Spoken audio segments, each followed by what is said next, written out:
Words जितना भी आपने कहा है सब आपके लिए भी वापस है। आप भी उसमें शामिल हैं। Thank you sir. सभी थैंक यू सर। आपकी इंफॉर्मेशन में ऐड कर रहा हूँ, 11:30 तो बहुत कम समय है। ये मीटिंग सर 3:30 बजे तक चली है, 4 बजे तक चली है और 8 बजे से शुरू हुई है। तो ऐसा दौर भी रहा है, वो 2-4 दिन पहले की बात है, ज्यादा लंबी बात नहीं है। और अभी फिर 15 मिनट के बाद की ब्रेक, जब ये मीटिंग वाइंड अप होगी 15 मिनट के ब्रेक के बाद में फिर शुरू हो जाएगी। इसी सेम लिंक से आप फिर आइएगा। वो थोड़ी अनऑफिशियल इन्फॉर्मेशन 15 मिनट में नहा के वापस आ जाऊंगा। साथ में खाना भी खाना, भी डिनर करना है। ज्वाइन करिएगा क्योंकि उसमें फिर सारी बातें होती हैं हर तरीके की। ईश्वर की बात भी होती है, ट्रेजर की बात भी होती है, सारी बातें होती हैं। गीत गजल मुशायरा सब होता है सर। आज मैं जरूर सुनूंगा अपने भाइयों की बात, जरूर सुनूंगा। आत्माएं भी आती है उसमें।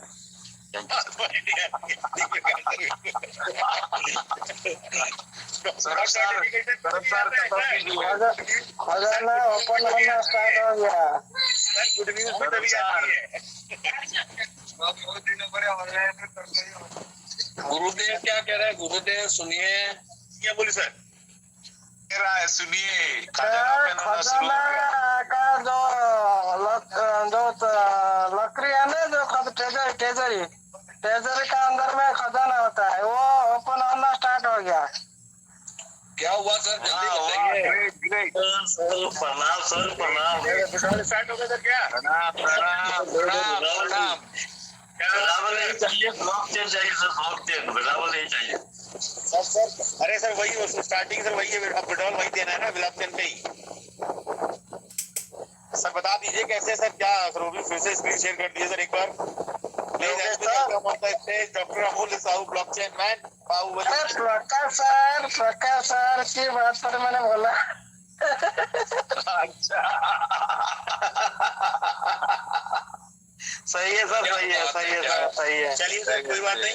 और सरस्वती की कृपा, प्रभु जगन्नाथ की कृपा दोनों आप पर है। वैसा ही होगा, आज की मीटिंग में ही खजाना खुलेगा फिर। योगेश सर नमस्कार। नमस्कार सर। विनोद जी, मैं आपको इनवाइट किया था, शायद आप कहीं बिजी थे। वेलकम सर, स्वागत आपका। सर बिल्कुल सही बात कहा है सर ने कि बहुत जल्दी से होगा जरूर होगा, क्योंकि आज आगरा में श्री राम की बारात है, जो आज शोभा यात्रा आज निकल रही है और बड़ी धूमधाम से मनाया जाता है। आगरा के अंदर श्री भगवान राम की जो बारात निकलती है, बहुत बड़ा जनक महल बनाया जाता है, जबरदस्त लाखों करोड़ों रुपया खर्च होता है।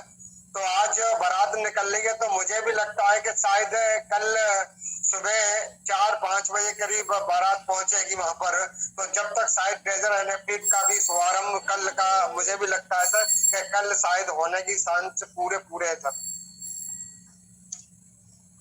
क्योंकि थैंक यू सर, बहुत अच्छी खबर है ये। क्योंकि आगरा की न्यूज तो यही है कि आप पूरे भारत में देखा जाए तो आगरा के अंदर श्री भगवान की जो है राम की बारात जो निकलती है ना, आज के ही दिन निकलती है। और आज उनकी बारात है आगरा में। पूरा आगरे की सजावट वगैरह है, बहुत बड़ा जनक महल बना हुआ है। और कल सुबह 4-4:30 बजे तक बारात पहुंचेगी, क्योंकि बहुत बड़ी परिक्रमा है। तो मुझे भी लगता है कि ट्रेजर फंड की जो शुभारंभ जो है कल होने वाला है। तो साथियों, और तो सभी को लग रहा है, तो कल की तो हमने भगवान से प्रार्थना की है कि कल हमारे शुभारंभ हो जाए ट्रेजर एनएफटी का, तो सारे लोगों का कल्याण हो जाए, क्योंकि सारे लोग दुखी परेशान हैं। मगर जो शहर की लोगों की परेशानी बहुत जल्दी से दूर होने वाली है। थैंक यू सर, बहुत बहुत धन्यवाद सर, धन्यवाद। और विनोद जी, जो माता सबरी का सब्र था ना, माता सबरी ने जो सब्र किया था प्रभु श्री राम के लिए, वो हम सब ट्रेजर लवर का वो सब्र है। और वो सब्र का फल आप सभी को मालूम है, दर्शन हुए थे माता सबरी को। तो वैसे ही हमारे बीच में खुशियां आने वाली है, और हो सकता है उसकी शुरुआत अभी हो जाए, क्योंकि जो भाव आए अभी वापस मीटिंग करने के, तो इसमें भी कोई ना कोई ईश्वरीय कृपा हो सकती है कि थोड़ा जगह के कुछ बताना चाह रहे हो हमको। बिल्कुल बिल्कुल बिल्कुल सर, बिल्कुल सही कहा आपने। हमारे अमृत सर है ना सर, उनके पास बहुत बड़ा खजाना छुपा हुआ है। वो मुझे लगता है कि धीरे धीरे से पर्त खोलते चले जाएंगे और सारी खुशियां आती चली जाएंगी सर। जी सर, ऐसा ही है। बिल्कुल बिल्कुल सर, धन्यवाद sir, thank you. Saurabh sir, हम लोग का शुरुआत होना चाहिए। Yes sir, yes sir. चलिए सर, आपके बीच में दोबारा नई उम्मीद, नई विश्वास और नई ऊर्जा के साथ में, और ये ऊर्जा मुझे आप लोगों से ही मिलती है। और इस मंच ने तो निश्चित रूप से पूरे इंडिया में नहीं, पूरे वर्ल्ड में धूम मचाने की तैयारी शुरू हो चुकी है, क्योंकि कनाडा से, जर्मनी से और पाकिस्तान से और भी हमारे भाई लोग सारे अलग अलग देशों से जुड़ने वाले हैं, मुझे पता है। ब्लॉकचेन आने के बाद भी चूंकि ये मंच चलता रहेगा, और तब हम अमूल्य सर से ट्रेडिंग स्टार्ट कर देंगे। तो ट्रेडिंग की इंफॉर्मेशन और ट्रेडिंग की नॉलेज देना शुरू कर दी, जिसमें मैं भी पार्टिसिपेट करूंगा। चाहे इंडिकेटर्स की बात हो, चाहे और भी चीजों की, कैंडल और चार्ट्स की बात हो, तो अमूल्य सर के पीछे पीछे लगा रहूंगा साथ में ही। और लेकिन हम लोग आगे अब लाइफ टाइम इस मंच को चलते हुए, और हमारे अमूल्य सर ही इस मार्गदर्शन के रूप में रहेंगे हमेशा। और इसी विश्वास और उम्मीद के साथ में एक छोटी सी स्टोरी को शेयर करूंगा। पहले बहुत अच्छी और ईश्वर से जुड़ी हुई है। तो एक संत, नाम नहीं याद आ रहा है इस समय, माफी चाहूंगा, लेकिन वो एक संत थे जो पर डे अपना नित्य कर्म करते हुए और 24 घंटे लगभग ईश्वर के ध्यान में ही रहते थे। सोते समय भी वो ईश्वर की बात बुलाते रहते थे, चीजें रहती थी। लेकिन सुबह का उनका एक काम बिल्कुल निश्चित था, स्नान करके, ध्यान करके वो नदी के किनारे टहलते थे ब्रह्म मुहूर्त में, चाहे सर्दी का मौसम हो चाहे गर्मी का मौसम हो। तो एक दिन का सफर ऐसा हुआ लंबा, मतलब जो लंबा जीवन इस तरीके से बीता, और कोई आकांक्षा नहीं, कोई कामना नहीं, बस ऐसे ही चलता रहता था उनके जीवन में। एक दिन ऐसे ही टहल रहे थे और अनायास उनकी नजर पड़ी एक देवदूत पर। चूंकि आध्यात्मिक थे तो पहचान भी गए, और उनके हाथ में एक पुस्तक थी, एक बुक थी, और उन्होंने उस देवदूत से पूछा ये कैसी पुस्तक है और आप कहाँ इस समय घूम रहे हैं। बोले कुछ नहीं, जिस तरीके से आप इस बेला में या इस वक्त विचरण करते हैं, टहलते हैं, मैं भी निकलता हूँ देश दुनिया में, तो आज इधर आना हुआ मेरा और आपको दर्शन हुए मुझे। ये किताब जो है मेरे पास में, इसमें वो नाम है ईश्वर की तरफ से जो ईश्वर को प्रेम करते हैं। तो उन्होंने कहा अच्छा, तो उनका थोड़ा सा कौतूहल बढ़ गया। तो उन्होंने कहा फिर तो मुझे जरूर ये किताब दीजिए, और मैं चाहूंगा कि आप मुझे समय भी दीजिए अपना, और मैं देखना चाहूंगा इसमें। तो उसके अंदर कौतूहल हुआ थोड़ा सा कि मैं भी अपना नाम देखूं, कि वो भी ईश्वर को बहुत प्रेम करते थे। तो उन्होंने उस के सारे पन्ने पलट डाले, सारी चीजें, एक बार, दो बार, तीन बार, उनको अपना नाम उसमें कहीं पर भी नहीं मिला। लेकिन उन्होंने देवदूत से कुछ नहीं कहा, और फिर से अपने ईश्वर की भक्ति में, ईश्वर की नाम जप में लगे रहे, और उनसे विदा ले ली, और वो देवदूत अपने रास्ते पे चले गए, और हमारे संत महात्मा जी अपने रास्ते पे चले गए और अपनी दैनिक दिनचर्या में लग गए।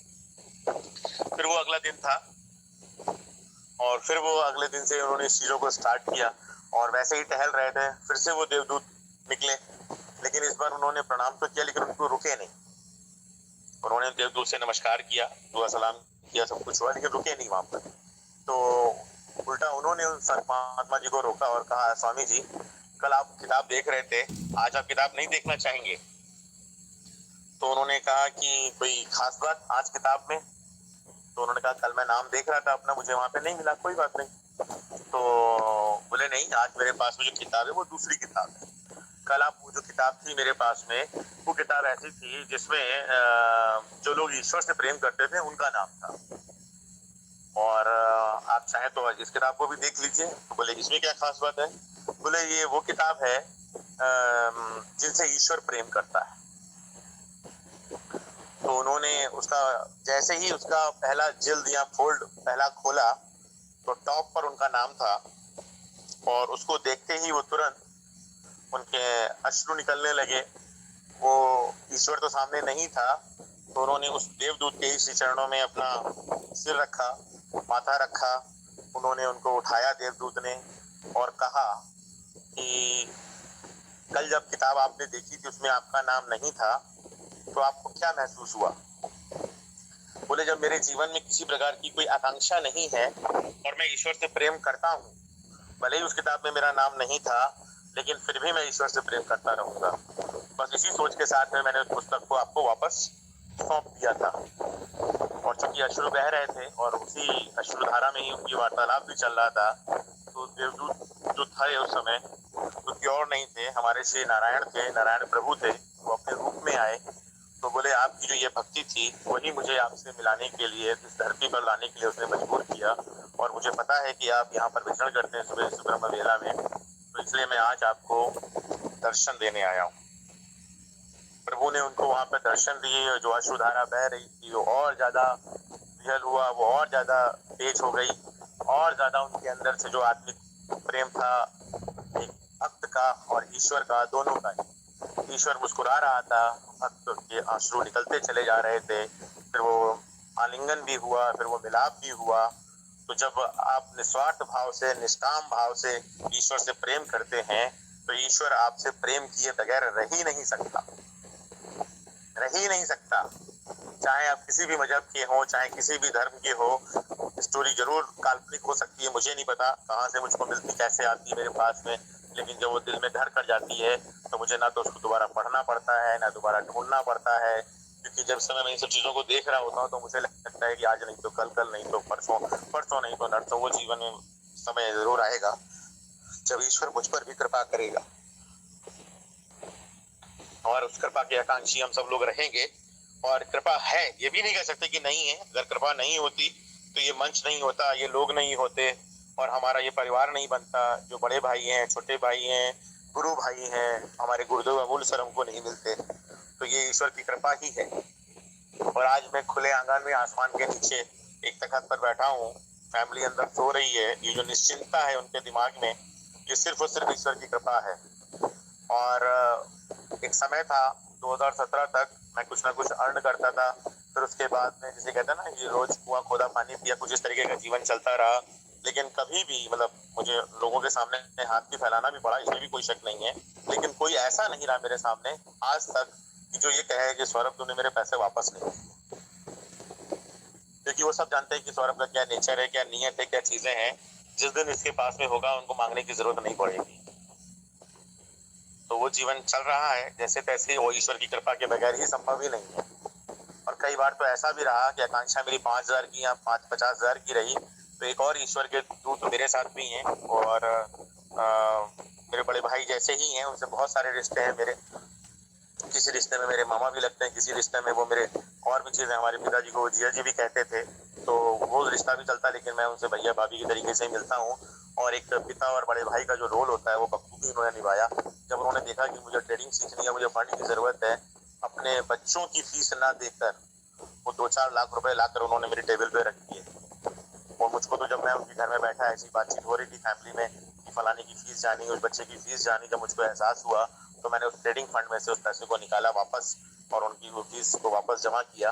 तो वो दौर भी उनके साथ में रहा। और उन्होंने, इस तरीके के लोग भी दुनिया में हैं जो इतना ध्यान रखते हैं दूसरों का, अपने बच्चों की फीस ना देकर वो मेरे परिवार के बारे में सोच रहे थे। तो ये भी ईश्वर की कृपा ही थी। तो उनके दिमाग में उन्होंने ऐसी चीजें डाली, और उनका नेचर कह लीजिए, कुछ भी कह लीजिए, वो भी मेरे लिए उस समय ईश्वर के दूत थे। और जब वो 4 से 5 लाख रुपए उन्होंने मेरे टेबल पे रखे या मेरे हाथ में रखे, तो बस वही था कि मेरे अश्रुधारा बह रहे थे और वो मुझको चुप करा रहे थे, और फिर हम दोनों का प्रेम चल रहा था आपस में। तो ऐसे ही आज हमें इस मंच पर हमारे ईश्वर के दूत के ही रूप में श्री अमूल्य साहू जी मिले, ये मंच मिला, ये लोग मिले। मैं आप सबको, इस पूरे मंच को, इस समय जितना भी व्यक्ति है, एक व्यक्ति यहाँ जो मौजूद है, उसको मैं बारंबार कोटि कोटि प्रणाम, कोटि कोटि नमन। उनके श्री चरणों में मेरा माथा और उनकी चरण रज मेरे माथे पर, ये मानते हुए कि वो सब ईश्वर के दूत हैं मेरे लिए। Thank you very much. जय श्री जगन्नाथ, जय श्री गणेश, जय श्री राधे कृष्णा, जय श्री राधे राधे, वंडरफुल सर। जय श्री वाहिगुरु का खालसा, वाहिगुरु जी की फतेह। बहुत बहुत बढ़िया सर, बहुत बहुत great. Thank you sir, thank you. Meet को वाइंड अप किया जाता है यहीं पे।